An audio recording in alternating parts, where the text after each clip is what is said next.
On peut envisager aussi, il faut être prudent parce que c'est toujours un peu limité à des risques de recevabilité, mais il y a bien un texte dans le code pénal, l'article 123-1, qui sanctionne le risque causé à autrui. Le fait d'exposer volontairement autrui à un risque immédiat de mort ou de blessure grave, en violant de manière manifestement délibérée, d'obligations réglementaires ou législatives en matière de prudence ou de sécurité, expose son auteur à une peine d'emprisonnement et de 15 000 € d'amende. Le texte réglementaire, on l'a. C'est la directive européenne. C'est toutes les réglementations en matière sanitaire qui viennent dire que l'égorgement rituel favorise le développement des maladies type E. coli. Donc on a, si vous voulez, sur le papier, je dirais, les conditions réunies pour que l'action puisse ensuite être engagée.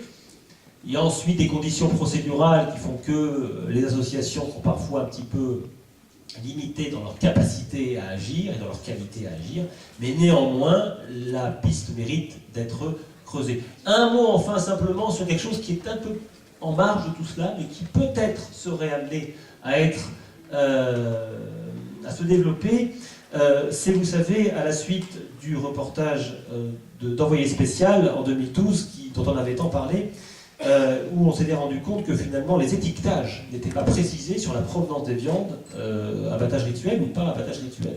Et on s'est dit, ça c'est finalement la qualification d'un délit en droit de la consommation qui est un délit de tromperie du consommateur.